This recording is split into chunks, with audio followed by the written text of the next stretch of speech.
नमस्कार साथियों, स्वागत है आप सभी का एक बार फिर से। इस वीडियो में हम बात करने वाले हैं यूपी पीसीएस एग्ज़ाम से जुड़े एक बहुत ही खास मुद्दे के ऊपर, जिसे हम कहते हैं स्पेशल क्वालिफिकेशन क्राइटेरिया। यूँ तो आप सभी ने देखा ही होगा कि पीसीएस एग्ज़ामिनेशन में जो कि लोक सेवा आयोग द्वारा कंडक्ट किया जाता है, उसमें बहुत सारे पद ऐसे होते हैं जिनमें कोई भी ग्रेजुएट इंसान अपीयर हो सकता है या एलिजिबल हो सकता है, जैसे कि एसडीएम, डीएसपी, एआरटीओ, डीपीआरओ, नायब तहसीलदार, तहसीलदार या एआरटीओ। इस तरह के जितने पद होते हैं ये सभी नॉर्मल ग्रेजुएशन वाले कोई भी इंसान अपीयर हो सकता है और अपने मेरिट के आधार पर इनमें चयन पा सकता है। पर वहीं पे बहुत सारे ऐसे पद मौजूद होते हैं, जब भी नोटिफिकेशन हर साल आता है वहाँ पे बहुत सारे कुछ ऐसे पद मौजूद होते हैं जिनमें स्पेशल क्वालिफिकेशन मांगा जाता है, जैसे कि लीगल मेजरमेंट ऑफिसर, उसमें फिजिक्स से रिलेटेड एजुकेशन क्वालिफिकेशन मांग लिया जाता है, या फिर मैकेनिकल इंजीनियरिंग से रिलेटेड मांग लिया जाता है, या फिर कई ऐसे पद होते हैं जहाँ पे अकाउंटेंसी और कॉमर्स रिलेटेड ग्रेजुएशन या पोस्ट ग्रेजुएशन की डिग्रियाँ मांग ली जाती हैं। कई ऐसे हैं जैसे सोशल वर्क के ऊपर पोस्ट ग्रेजुएशन मांग लिया जाता है। कई ऐसी हैं जैसे कि सब रजिस्ट्रार का पद हुआ, यहाँ पे आपका एलएलबी की डिग्री कंपलसरी मांग ली जाती है। तो इस तरीके के पदों के ऊपर अगर आप चयन चाहते हैं, अगर आप अपना चयन पीसीएस की तैयारी शुरू करने वाले हैं और आने वाले समय में आप चाहते हैं कि आपका 100% गारंटी के साथ सिलेक्शन हो, तो इसके लिए ज़रूरी है कि अगर आपका नॉर्मल ग्रेजुएशन वाले पद पे तो आप एलिजिबल होंगे ही होंगे, पर आप अगर स्पेशल क्वालिफिकेशन कोई रखेंगे अपने पास, तो आने वाले समय में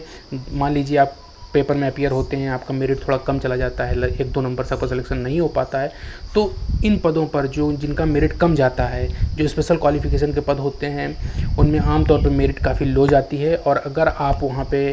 एलिजिबल होंगे तो आप गारंटी के साथ चयन भी आपका हो जाएगा और आपको एक पोस्ट ज़रूर मिल जाएगी। तो साथियों,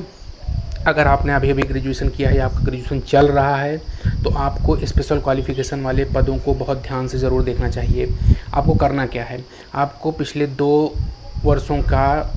पीसीएस का नोटिफिकेशन आपको डाउनलोड करना है और उसमें जा कर के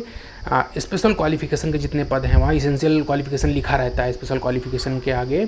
जो ऐसे पद होते हैं जहाँ पर स्पेशल क्वालिफिकेशन मांगा जाता है, वहाँ पर इसेंशियल क्वालिफिकेशन के क्राइटेरिया में कॉलम में लिखा रहता है कि इस पद के लिए किस टाइप का एजुकेशनल क्वालिफिकेशन चाहिए। उस क्वालिफिकेशन को आप देखिए और अपने क्वालिफ़िकेशन के साथ मैच कराइए। अगर आपको लगता है कि जो क्वालिफ़िकेशन वहाँ मांगा जा रहा है उसे आप उस डिग्री को आप कंप्लीट कर सकते हैं, चाहे रेगुलर बेसिस पे, चाहे ओपन कैटेगरी में भी कर सकते हैं। जैसे कि ओपन यूनिवर्सिटियाँ होती हैं आपकी, राजर्षि टंडन हो गया, इग्नू हो गया, इन सब से भी अगर आप करते हैं तब भी एलिजिबल माने जाते हैं। तो ये डिग्रियाँ आप ज़रूर कर लीजिए अगर आप चाहते हैं कि आने वाले समय में आपका चयन काफ़ी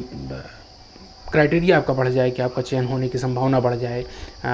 ऐसा ना हो कि अगर आप ऊपर की मेरिट में नहीं आ पाते हैं तो आपका कहीं भी चयन ना हो, क्योंकि जो आपका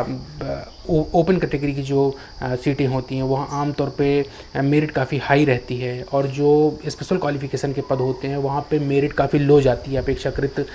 जैसे कि एसडीएम, डीएसपी का पद हुआ, उनकी अपेक्षा इन पदों पर काफ़ी लो मेरिट जाती है। और अगर आपके पास ये डिग्रियाँ होंगी, इसेंशियल क्वालिफिकेशन आपका मैच करेगा और आप एलिजिबल होंगे, तो आपको बहुत आसानी से ये जॉबें मिल सकती हैं। धन्यवाद।